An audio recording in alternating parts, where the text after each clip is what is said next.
Good morning students. आज हम इस क्लास में पढ़ेंगे एसिड एनहाइड्राइड्स के बारे में। कार्बोक्सिलिक एसिड डेरिवेटिव्स के बारे में हम स्टडी कर रहे हैं। इस चैप्टर में अब हम आ जाते हैं एसिड एनहाइड्राइड्स की केमिकल रिएक्शंस के ऊपर। हम एसिड हैलाइड्स के बारे में पढ़ चुके हैं, उनकी केमिकल रिएक्शंस देख चुके हैं। अब हम यहाँ देख लेते हैं एसिड एनहाइड्राइड्स। अगर हम रिएक्टिविटी के अकॉर्डिंग देखते हैं तो हम जानते हैं कि जो एसिड एनहाइड्राइड्स होते हैं वो क्या होंगे, लेस रिएक्टिव होंगे comparatively than acid chlorides towards nucleophilic substitution. And most common acid anhydride जो होता है दैट इज एसिटिक एनहाइड्राइड। अब हम इसी की ही इंपॉर्टेंट रिएक्शंस देखते हैं। फर्स्ट रिएक्शन आती है हमारे पास हाइड्रोलिसिस। हाइड्रोलिसिस, अगर हम इसकी हाइड्रोलिसिस करते हैं तो हम क्या देखते हैं, हमें एसिड्स मिल जाते हैं। आपको ये पता होगा कि जो एसिटिक एनहाइड्राइड का हमने फॉर्मेशन किया था, इसका प्रिपरेशन किया था, तो उसके लिए एक मेथड ऑफ प्रिपरेशन यही थी कि ये बनता किस तरह से है। तो आपको सबसे पहले इस बेसिक है कि अगर दो एसिड होते हैं और उन एसिड्स में से अगर वाटर मॉलिक्यूल निकल जाता है then anhydride will be form, anhydride बन जाता है। तो और अगर इसी का ही अपोजिट अगर हम इसको क्या कर लेते हैं, हाइड्रोलाइज कर लेते हैं, तो क्या हो जाता है, इसका जो पेरेंट एसिड होता है जिससे कि एनहाइड्राइड फॉर्म था वो क्या है, हमें मिल जाएगा। तो ये एसिटिक एनहाइड्राइड है, हमने हाइड्रोलिसिस किया तो अब हमें पेरेंट एसिड यहाँ ऑब्टेन्ड हो गया है, acetic acid will be form. अब आता है एल्कोहोलिसिस। एल्कोहोलिसिस का मतलब क्या होगा कि अब हमें हाइड्रोलिसिस यानी वाटर से हमने इसे हाइड्रोलाइज कराया था, अब हमें एल्कोहल से इसे रिएक्ट कराना है। तो अल्कोहल जब इसके साथ रिएक्ट करेगा तो हमें क्या मिलेगा कि एक तो हमें मिल जाता है एसिड और एक हमें मिल जाता है एस्टर। एक क्या मिल जाएगा, एस्टर मिल जाएगा। क्योंकि इसमें क्या होता है कि इसका आप खुद ही देखिए, जब आपके पास वाटर था तो वाटर में से एक OH और एक H+ था एक OH था और एक H+ था। अब एथिल अल्कोहल में से एक H+ है और एक OC2H5 नेगेटिव है। तो उस तरह से इनका ऐड जब होगा तो एक एसिड मिल जाएगा हमें और एक हमें एस्टर का फॉर्मेशन हो जाता है। थर्ड रिएक्शन आती है अमोनोलिसिस। अमोनोलिसिस में हम अमोनिया के साथ रिएक्शन कराएंगे इसकी। हमने अमोनिया के साथ जब इसकी रिएक्शन करा दी है तो उसी तरह से एक हमें एमाइड का फॉर्मेशन हो जाएगा, एसिटेमाइड बन गया, और एक हमारे पास एसिटिक एसिड बन गया है। अब हम एक्शन विद प्राइमरी एमीन करते हैं। तो प्राइमरी एमीन से रिएक्शन अगर हम इसकी कराते हैं तो हमें क्या मिलेगा, मिलेगा तो एमाइड ही, लेकिन अब इस कंडीशन में जो हमें एमाइड मिलेगा वो बनेगा सेकेंडरी एमाइड। और अगर हमने अमोनिया के साथ रिएक्ट कराया था तब हमारे पास प्राइमरी एमीन का फॉर्मेशन, प्राइमरी एमाइड का फॉर्मेशन हो रहा था। ये हमारे पास सेकेंडरी एमाइड का फॉर्मेशन हो गया है और अब हमारे पास साथ में एसिटिक एसिड भी मिल गया है। अब आता है रिडक्शन। अगर हम इसके रिडक्शन करा देते हैं, किसके साथ, लिथियम एल्यूमिनियम हाइड्राइड से करा दो या फिर सोडियम अल्कोहल से करा दो, तो हम क्या देखते हैं, इसके रिडक्शन से हमें अल्कोहल का फॉर्मेशन हो जाता है। ये एक बहुत इंपॉर्टेंट रिएक्शन है कि जो हमारा एनहाइड्राइड होगा अगर इसका रिडक्शन कराएंगे तो हमें क्या मिलेगा, एनहाइड्राइड का अगर रिडक्शन करा देते हैं तो अल्कोहल का फॉर्मेशन हो जाता है। अब आती है Friedel Crafts acylation. Acetic anhydride जो होते हैं, जब हम इसकी बेंजीन के साथ रिएक्शन कराते हैं इन प्रेजेंस ऑफ एनहाइड्रस AlCl3, यहाँ पे हमें लीविस एसिड ही यूज़ में लेना पड़ता है कैटलिस्ट की फॉर्म में। फ्रीडल क्राफ्ट एसाइलेशन में हमेशा जो हम कैटलिस्ट यूज़ करेंगे वो करेंगे हमेशा लीविस एसिड। तो हमने एनहाइड्रस AlCl3 ले लिया है, तो हम क्या देखते हैं कि हमें मिल जाता है एसीटोफिनॉन और साथ में एसिटिक एसिड। क्योंकि CH3 डबल बॉन्ड O जो है, इसको आप क्या करो, C को आप मानो पॉजिटिव और इसके आगे का जो भी पार्ट है वो हो जाएगा नेगेटिव, हो जाएगा नेगेटिव। और यहाँ से हम क्या करते हैं, कौन सी रिएक्शन का टाइप है, इलेक्ट्रोफिलिक सब्स्टिट्यूशन रिएक्शन। जो भी बेंजीन है और बेंजीन के जो भी डेरिवेटिव्स होते हैं यानी एरोमेटिक जो कंपाउंड्स होते हैं वो कौन सी रिएक्शन देते हैं, इनके टिपिकल रिएक्शन होती है इलेक्ट्रोफिलिक सब्स्टिट्यूशन रिएक्शन। तो यहाँ से इलेक्ट्रोफाइल है अपना हाइड्रोजन, H+ यहाँ से रिप्लेस होगा और दूसरे इलेक्ट्रोफाइल से सब्स्टिट्यूट हो जाएगा। तो अब आपको यहाँ देखना है कि इसमें इलेक्ट्रोफाइल कौन सा हुआ, आपका इलेक्ट्रोफाइल हो जाएगा CH3 double bond O positive, और वो यहाँ पे ऐड हो जाता है, एसीटोफिनॉन बन गया और साथ में एसिटिक एसिड आपके पास बन गया है बाई प्रोडक्ट। फिर है एक्शन विथ फॉस्फोरस पेंटाक्लोराइड। अगर हम फॉस्फोरस पेंटाक्लोराइड के साथ रिएक्शन कराते हैं तो हमें मिल जाता है एसिटिल क्लोराइड और फॉस्फोरस ऑक्सी ट्राइक्लोराइड। अब हम क्लोरीन के साथ इसकी रिएक्शन कराते हैं। अगर क्लोरीन के साथ एसिड एनहाइड्राइड की रिएक्शन कराते हैं तो एसिटिल क्लोराइड का फॉर्मेशन होता है और साथ में मोनोक्लोरो एसिटिक एसिड भी बन जाता है। यानी कि हमारे पास एक तो एसिटिल क्लोराइड बना, दूसरा हमारे पास एसिटिक एसिड बना, और उसमें भी क्या है, दूसरे जो क्लोरीन है उसने मोनोक्लोरिनेशन कर दिया है। फिर है action with dry hydrogen chloride. अगर इसकी ड्राई हाइड्रोजन क्लोराइड के साथ रिएक्शन करते हैं तो एसिटिल क्लोराइड का फॉर्मेशन और साथ में एसिटिक एसिड का फॉर्मेशन हो जाएगा, क्योंकि H+Cl नेगेटिव इस तरह से ये टूटेगा तो एसिटिल क्लोराइड और एसिटिक एसिड हमारे पास बन जाता है। एसिड एनहाइड्राइड का यूज़ देख लेते हैं। इसका यूज़ होता है in the preparation of amyl acetate, aspirin बनाने में यूज़ में होता है, डाइस बनाने में काम में आ जाता है। ऑल्सो एसीटेट रेयन जो होते हैं, और एसिटिलेटिंग जो एजेंट होती है, एसिटाइलेटिंग एजेंट के रूप में भी ये यूज़ में लिया जाता है। मतलब किसी भी मॉलिक्यूल का अगर एसिटाइलेशन करना होता है तो भी हम इसमें यूज़ में ले लेते हैं।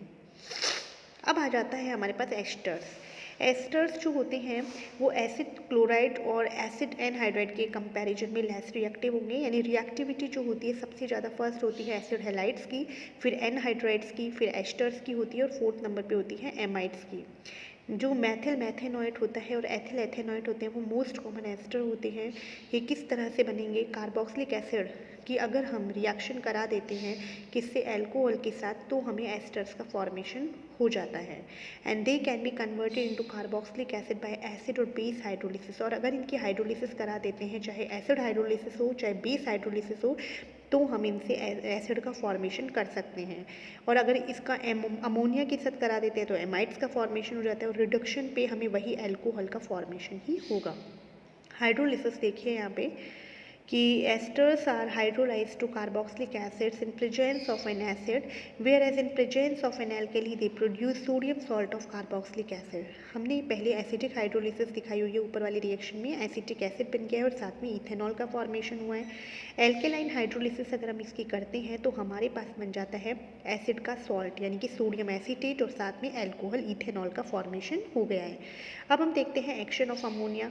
अगर ये अमोनिया के साथ रिएक्ट करते हैं तो उसी तरह से एमाइड का फॉर्मेशन होगा और साथ में एल्कोहल का फॉर्मेशन होता है, क्योंकि जो हमारे पास एसिड बनना था, एसिड अमोनिया के साथ रिएक्ट करके क्या बनाएगा, उसका डेरिवेटिव बन जाएगा अमाइड। एसिड ना बन के बल्कि उसका डेरिवेटिव बनेगा अमाइड।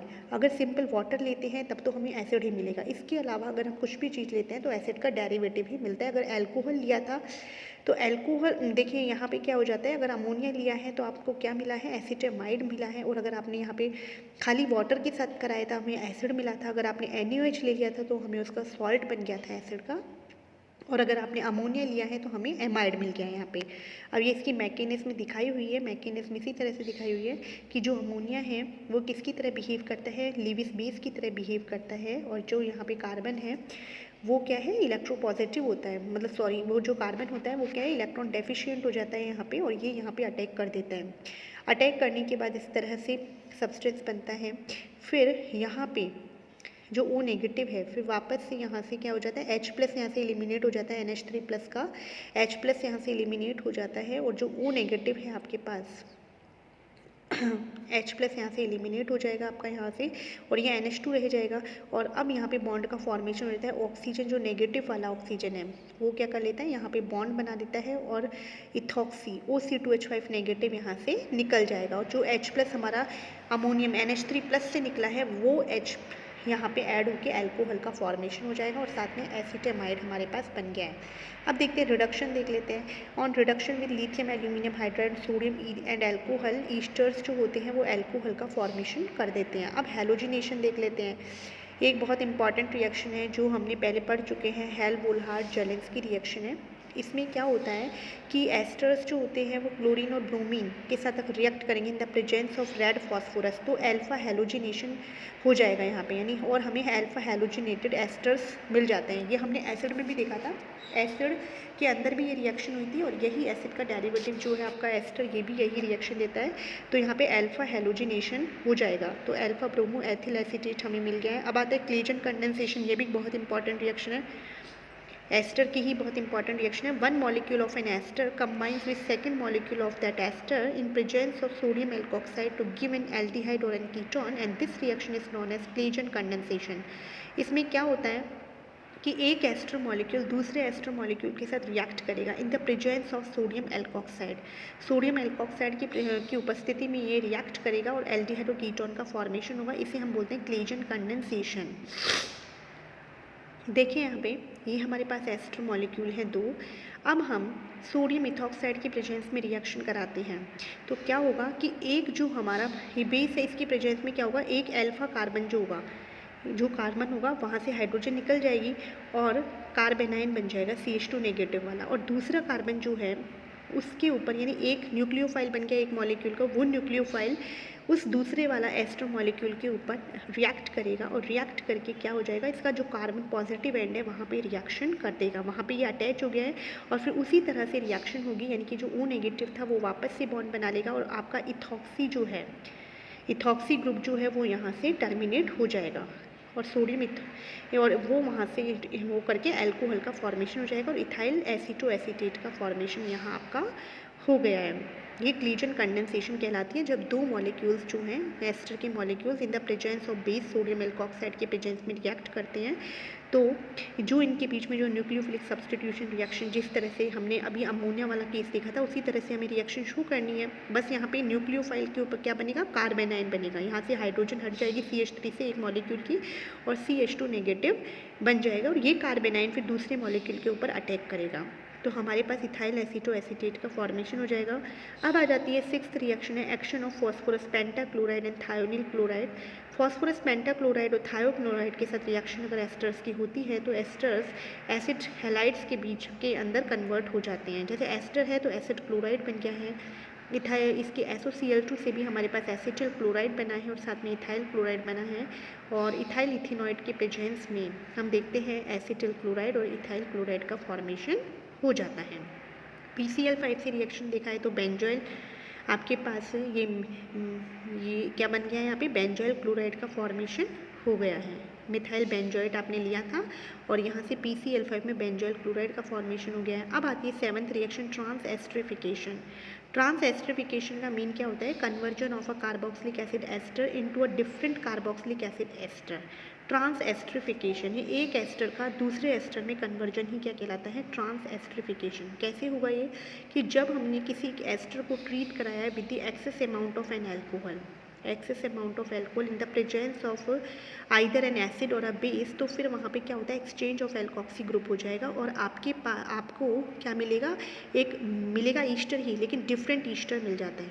तो यहाँ पे हमारा ईस्टर जो था RCOR- था और जो हमारे पास अल्कोहल था उसमें R" लगाया हुआ है, इनके दूसरे एल्किल ग्रुप है। तो अब हमने देखा कि यहाँ से जो ये R ग्रुप है इसका क्या है, इंटर कन्वर्जन हो गया है और हमारा जो एस्टर है अब नया एस्टर बन गया है। फॉर एग्जांपल इथाइल एसीटेट की अगर ब्यूटिल अल्कोहल के साथ रिएक्शन कराई है तो हमारे पास एल्किल ग्रुप का कन्वर्जन होने की वजह से ब्यूटिल एसीटेट और इथेनॉल का फॉर्मेशन हो जाएगा। अब reaction with hydrogen, esters react with hydrogen to form acid hydrazide. ये हमारे पास एस्टर दिखाया है, हाइड्रोजन के साथ इसकी रिएक्शन हुई है, हाइड्रोजन के साथ रिएक्शन होकर क्या हो जाता है, यहाँ से एक H+ निकलेगा और H+ निकल के ROH हमारा अलग हो गया है और एसिड हाइड्रोजाइड हमारे पास मिल जाता है। अब इसके यूजेस देख लेते हैं। यूज़ है इसका एज ए सॉल्वेंट हम यूज़ करते हैं, परफ्यूम्स जो होते हैं उनमें यूज़ होता है, प्लास्टिसाइजर्स में, गम्स में, रेजिन्स में, सेल्यूलोज में, पेंट्स में, वार्निशेस, ऑयल एंड फैट्स में यूज़ होते हैं and they are commercially used in making artificial flavours and essence. तो आर्टिफिशियल जो फ्लेवर्स और एसेंस होते हैं उनमें भी ये एस्टर्स यूज़ लिए जाते हैं। अब हमारे पास बच गया है एसिड एमाइड। तो बच्चों आई होप आज हमने एसिड एनहाइड्राइड और एसिड एस्टर दो कार्बोक्सिलिक एसिड डेरिवेटिव्स की स्टडी की है, ये आपको समझ आया होगा। तो नेक्स्ट पार्ट में हम जो इसका आगे का पार्ट है वो डिस्कस करेंगे। तब तक थैंक्स।